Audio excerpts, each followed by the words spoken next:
I do not have a hidden agenda. I do not have a hidden agenda.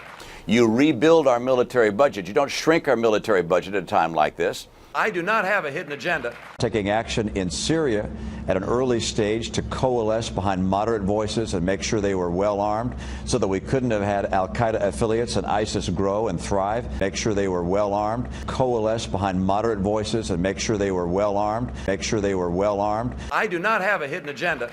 Wouldn't it be nice if we had leaders like Ronald Reagan and George Bush and Jim Baker and George Shultz? Look, I was an independent during the time of Reagan-Bush. I'm not trying to return to Reagan-Bush. My positions don't talk about things that you suggest they talk about. Dad and I both know what it takes to be president.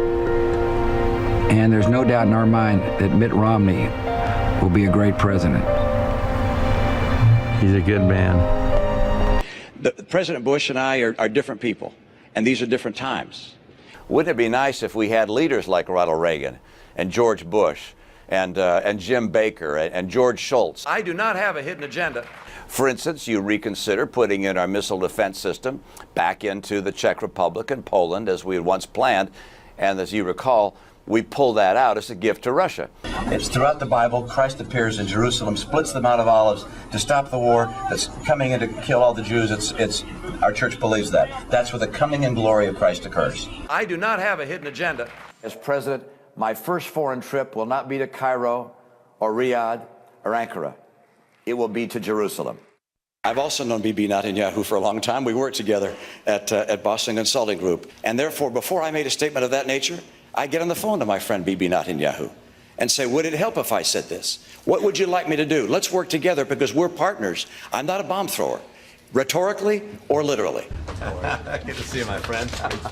Thank you so very much.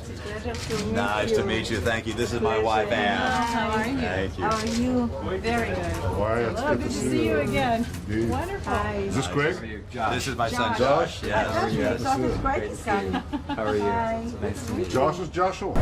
And you know Mitt Romney. You worked with him at Boston Consulting Group, right? Am I back in the I didn't work past? with him, but when I entered the Boston Consulting Group 35 years ago,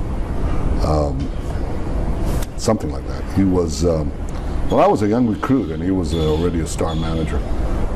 We stand with the Israeli people. We link arms with them. If we disagree with them, like this president has time and time again, we don't do it in public like he's done it. We do it in private. And we let the Israeli leadership describe what they believe the right course is going forward.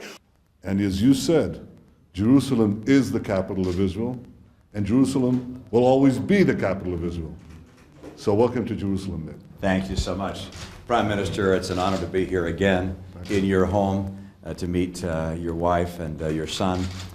It's always an inspiring and moving experience to be in Jerusalem, the capital of Israel.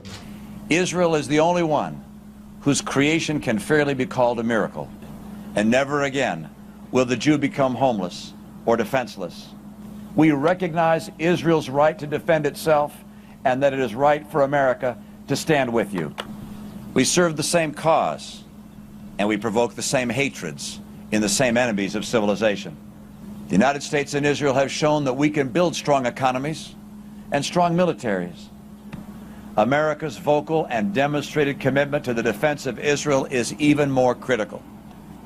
And strong militaries. And strong militaries. Mitt, I want to thank you for those very strong words of support and friendship for Israel and for Jerusalem that we heard today in your speech by the walls of Jerusalem. We stand with our friend Israel. We are committed to a Jewish state in Israel. We will not have an inch of difference between ourselves and our ally Israel. We had to get as much oil as we can for as cheap a price as we possibly can and suck it dry if we possibly could. We need the oil. You said the person's going to be in Guantanamo. I'm glad they're at Guantanamo. I don't want them on our soil. I want them in Guantanamo when they don't get the access to lawyers they get when they're on our soil. I don't want them in our prisons. I want them there. Some people have said we ought to close Guantanamo. My view is we ought to double Guantanamo. We ought to make sure that the terrorists... And there's no question but that in a setting like that where you have the ticking bomb, that the President of the United States, not the CIA interrogator, the President of the United States has to make the call. And enhanced interrogation techniques have to be used. Not torture, but enhanced interrogation techniques. The United States and Israel have shown that we can build strong economies and strong militaries. So medical marijuana is legal in Colorado. One of our viewers, Bill Ferguson, asked, should marijuana be legalized for medical use? Aren't there issues of significance that you'd like to talk about? The economy. We ought to get as much oil as we can for as cheap a price as we possibly can and suck it dry if we possibly could. We need the oil. We stand with our friend Israel. We are committed to a Jewish state in Israel. We will not have an inch of difference between ourselves and our ally Israel. The United States and Israel have shown that we can build strong economies and strong militaries. We serve the same cause, and we provoke the same hatreds in the same enemies of civilization. It's this century's nightmare. Jihadism, violent radical Islamic fundamentalism. Their goal is to unite the world under a single jihadist caliphate. To do that, they must collapse freedom-loving nations like us. As president, I'll strengthen our intelligence services, increase our military by at least 100,000, and monitor the calls Al-Qaeda makes into America. And we can and will stop Iran from acquiring nuclear weapons. I'm Mitt Romney, and I approve this message. Wouldn't it be nice if we had leaders like Ronald Reagan and George Bush and Jim Baker and George Shultz? And Barbara and I are very proud to fully and enthusiastically endorse and support our old friend Mitt Romney. He's a good man. He'll make a great president, and we just wish him well. So we're delighted he's here. Look, this country is a unique country. This country and its mission is something which is unusual in the history of the world. And as a result, you can expect that I will fight to preserve the sovereignty and the strength of America. Sign this up. How are you? Very well. How are you doing? Good, thanks. Nice to meet you too. I have an important piece of information to deliver to you that I've delivered to the majority of the presidential candidates already. It's a group called Architects and Engineers for 9/11 Truth. 180 of them, structural engineers, architects around the country, courageous and patriotic, who say there's overwhelming evidence that the three towers in New York were blown up, controlled demolitions on 9/11. Don't agree. Thank you. No one has ever accused me of being a shrinking violet or anything like that. Don't agree. Appreciate your comment, but don't agree. Have you looked into it?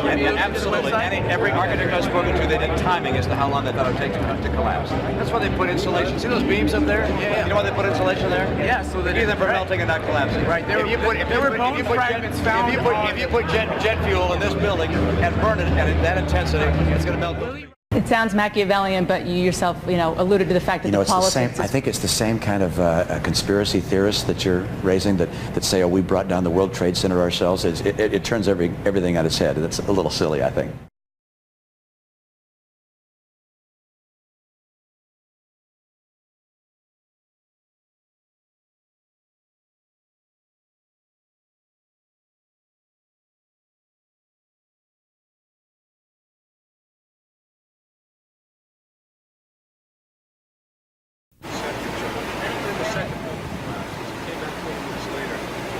Looking like a Three Stooges movie covered in plastic, I swear to God. But he got a good thing, right? That's some good shit. Then we went back there. Whoa, whoa, whoa, whoa!